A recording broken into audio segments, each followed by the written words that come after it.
गोकुल से रानी रोहिणी और गोपराज नंद पधारे हैं।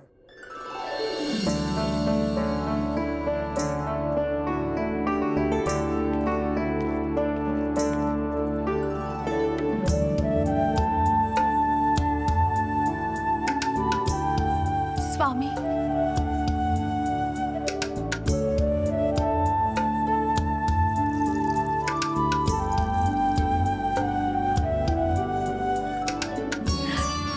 बहन, दीदी,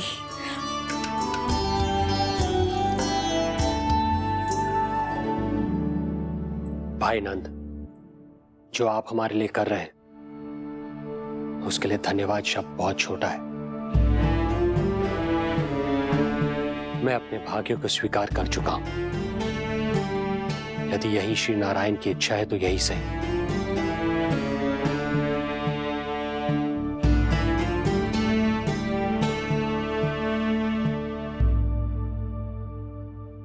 भाई नंद, इस समय मथुरा का वातावरण अनुकूल नहीं है। आपको जाना चाहिए। यशोदा भाभी भी चिंतित हो रही होंगी। उनसे कहिएगा हम यहां सुरक्षित हैं अभी तक।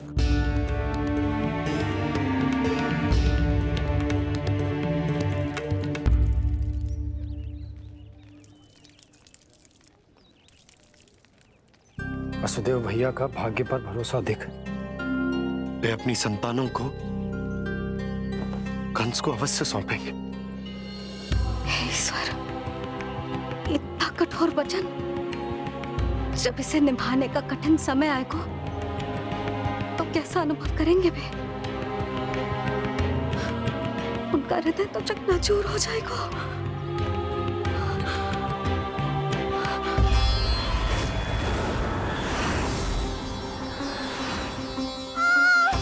सब्र करो, सब ठीक हो जाएगा। देवकी, मैं महाराज शूरसेन का पुत्र वसुदेव आपको वचन देता हूं, अपनी 8 संतानों को जन्म देते ही स्वयं आपके सामने प्रस्तुत करूंगा।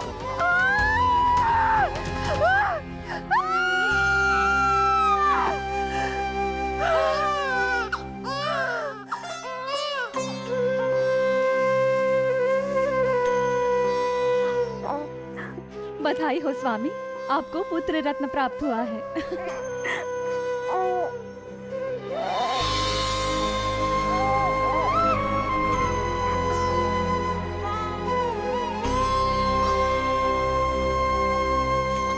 महाराज को पता चला तो क्या होगा?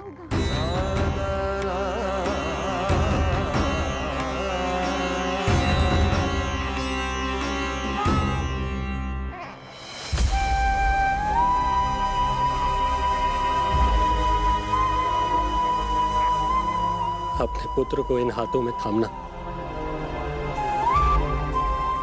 कितने वर्षों से इस पल की प्रतीक्षा कर रहा था मैं, और आज जब यह पल आया है मेरी आंखों में दुख के आंसू हैं। एक पिता जब प्रथम बार अपनी संतान को गोद में उठाता है तो सबसे पहले यह सोचता है कि उसे क्या नाम दूं, उसका सुनहरा भविष्य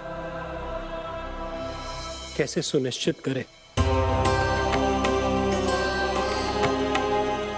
किंतु मैं वो भाग्यहीन पिता हूं जो अपने पुत्र का भविष्य मृत्यु के अंधकार में डुबोने जा रहा है। मैं इसे नाम देकर क्या करूंगा?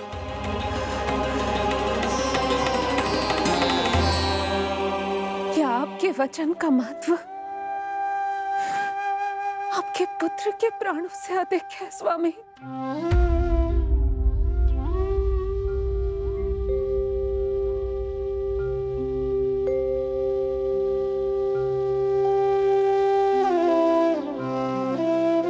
श्री नारायण का दूसरा नाम सत्य होता है देवकी। तुम ही कहो, मैं श्री नारायण से विमुख कैसे हो जाऊं? मुझे अपना वचन निभाना ही होगा। हृदय के टुकड़े टुकड़े क्यों ना हो जाए, मुझे इसे कंस तक ले जाना ही होगा।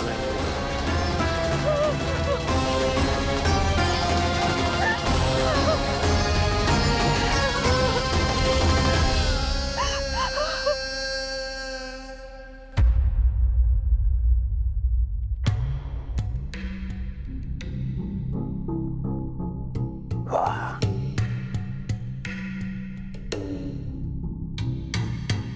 इतना स्वादिष्ट भोजन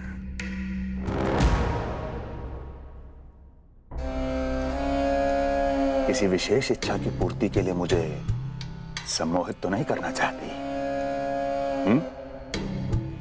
मुझे पति के रूप में प्राप्त कर तो चुकी हो, अब प्राप्त करने को क्या क्या बचा है प्राप्ति?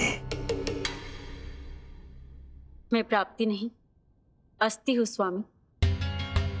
प्राप्ति तो छुई मुई बनकर वहां खड़ी है। आप सदैव अपने विषय में ही सोचते हैं, कभी मेरे और भी निहारा कीजिए, तभी तो मेरा नाम सही से स्मरण होगा आपको। मैं अपने विषय में ही सोचता हूं, तभी तो दसों दिशाओं में मेरे नाम का डंका बजता है, मेरे साम्राज्य का विस्तार होता है, तभी तो मेरा अस्तित्व है। अस्थि स्मरण रहे, तुम हो क्योंकि मैं हूं।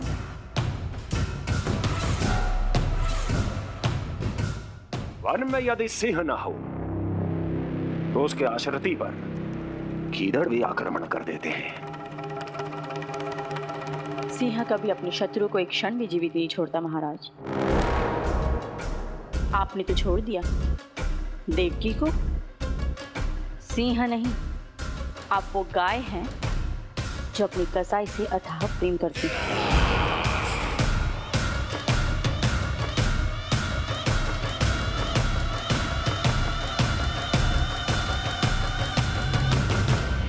सभी संतानों को जन्म लेते ही मेरे पास लेकर आएगा, ये वचन दिया है वसुदेव ने मुझे। तो फिर आया क्यों नहीं महाराज? प्रथम शिशु का जन्म तो हो चुका है।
कुल के यादव, अपना वचन मिथ्या नहीं होने देते महाराज।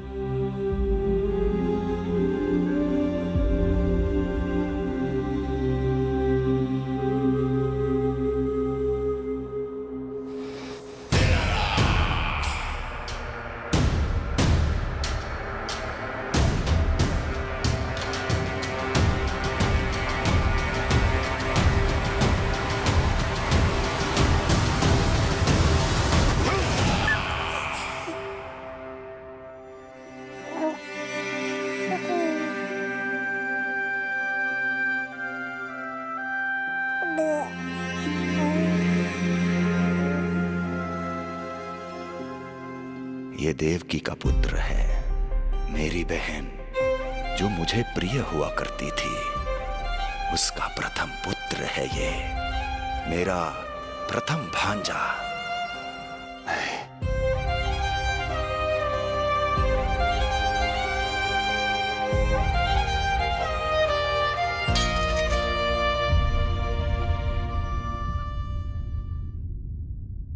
इसे वापस ले जाइए कुंवर जी।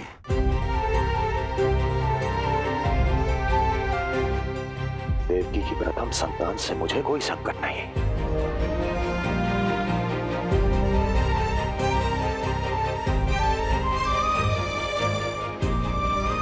और आपको क्या लगता है कुंवर जी कि मैं कोई राक्षस हूं क्या?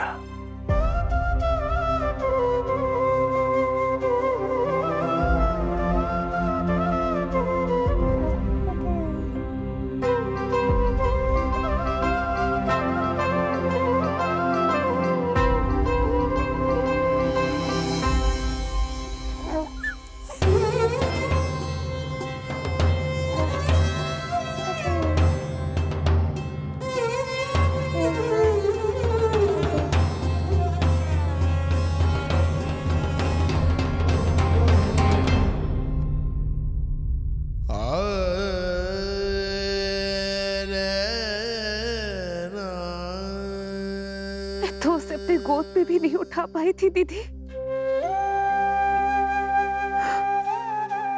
उसका वो सुकुमार मुख मेरी स्मृति से जा ही नहीं रहा। वो मधुर रुदन अभी तक मेरे कानों में गूंज रहा है। मैं तुम्हारी पीड़ा का अनुमान लगा सकती हूँ देवकी। मैंने उसे जन्म नहीं दिया था, फिर भी मेरे कान अभी तक उसके रुदन की ध्वनि सुन रहे हैं। क्योंकि ये अपनी माओ को पुकार रहा है। तुम्हारे भैया ने हमारे पुत्र को प्राणदान दे दिया देवकी। कौन है आप? मुझे आपसे भय लग रहा है। आप मेरे भैया नहीं हो सकते। सही कहा तूने। जो मेरे विनाश को जन्म दे उस कुल घातिनी से मेरा कोई संबंध नहीं। महाराज, रक्त के संबंध क्रोध की अग्नि में मत झुलसाइए। जिस बहन को आपने बचपन से आज तक इतना प्रेम दिया, क्या वो आपके विरुद्ध किसी षड्यंत्र में सहायक हो सकती है? भला हमारी संतान आपका विनाश क्यों करेगी? अपनी नवविवाहित बहन पर कृपा कीजिए महाराज। अपने पुरुषार्थ से आपने कितने असुरों को युद्ध में पराजित किया है। आज वो सब दरबारी बनकर आपकी सेवा करते हैं। हे महापराक्रमी कंस, यदि वो मायावी असुर आपको हानि नहीं पहुंचा पाए तो ये आपकी बहन आपका क्या बिगाड़ सकती है? दया कीजिए महाराज, दया कीजिए। आप बीच में मत पड़िए कुंवर जी। सुना नहीं क्या? इसकी 8वीं संतान मेरा वध करेगी।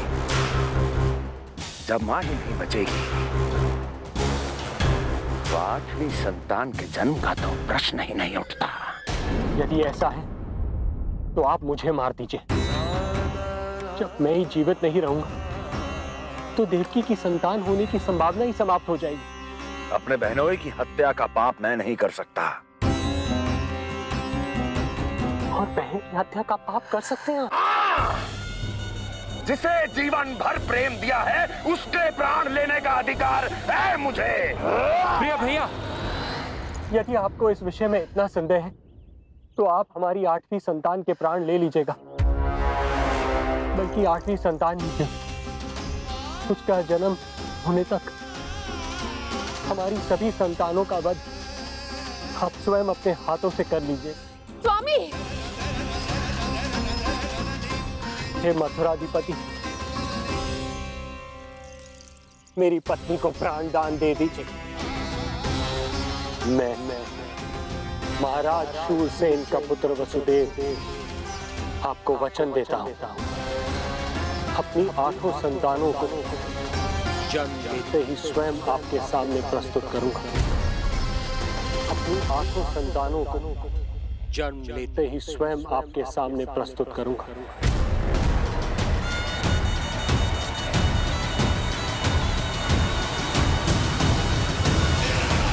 बधाई हो कुंवर जी, अपनी पत्नी के प्राण बचाने में आप सफल हुए, किंतु आपकी संतानें इतनी भाग्यशाली नहीं होंगी। वचन स्मरण रहे।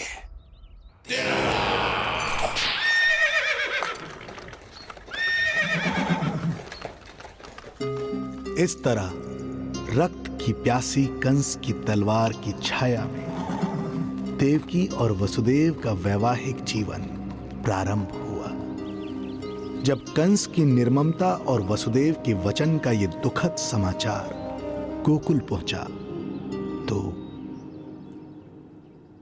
हे नारायण, अर्थात राजा वसुदेव यदि कंस के सामने गिड़गिड़ाते नहीं तो रानी देवकी के प्राण चले जाते। हाँ नंदराज, और अब वो दोनों कंस के महल में हैं, किंतु वो महल भी उनके लिए किसी बंदीगृह से कम नहीं है।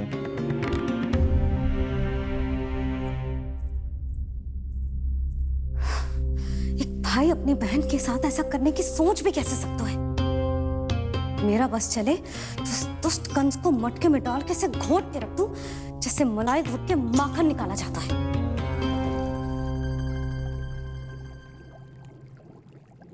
ना, माखन ना, जे कंस तो कीड़ा है, इसे तो पटक पटक के ऐसे मारना चाहिए जैसे कीड़ा निकालने के लिए धान के गट्ठर को पटका जाता है।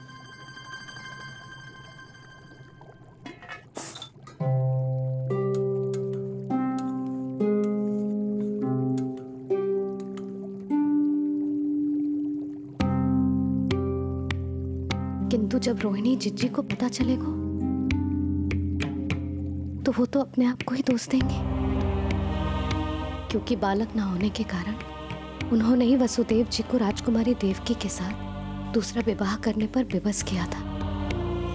हे ईश्वर, जिस सुख के लिए रोहिणी जिज्जी ने पत्नी जीवन का सबसे बड़ा त्याग किया था, जब उन्हें पता चलेगा कि वही सुख उस क्रूर कंस ने छीन के मटिया मेट कर दिया है, तो कितना कष्ट पहुंचेगा।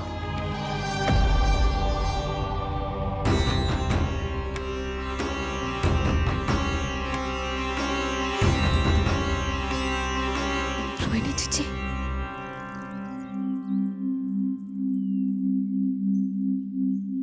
गोप नरेश, कृपया मुझे अपने भैया के पास ले चलिए।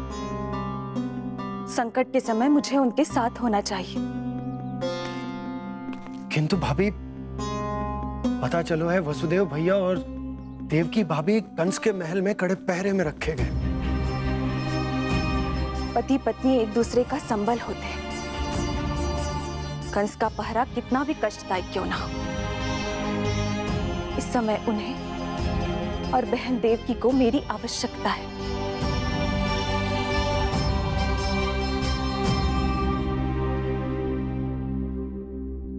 ये मेरी विवशता है। ये यादव कुलदीपक होकर भी आपको इस महल में बंदियों की तरह रहना पड़ रहा है, और मैं कुछ कर भी नहीं पा रही। काश आपने मुझसे विवाह ही ना किया होता। तो क्या मैं अपने भाग्य से भाग पाता देवकी? पूर्व जन्म के कर्मों के फलस्वरूप जो हमारी नियति में लिखा है वो तो हमें भोगना ही है। श्री हरि क्या करते हैं, कब और क्यों करते हैं, ये दुख हमारे जीवन में किस उद्देश्य से आए हैं, इन रहस्यों का पता लगा पाना हम मानवों के लिए संभव नहीं है देवकी।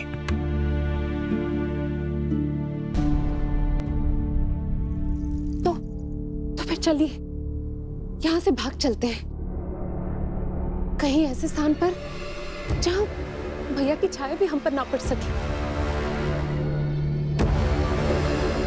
नहीं प्रिय, कंस के गुप्तचरों की दृष्टि हम पर अवश्य होगी, और मैं ऐसा कोई कार्य नहीं कर सकता जिससे तुम्हारे जीवन पर कोई संकट आए।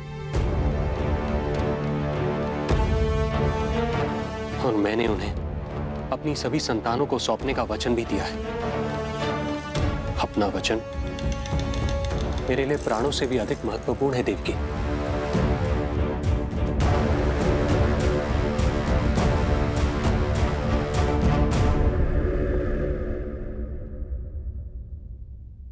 राजन, राजकुमारी,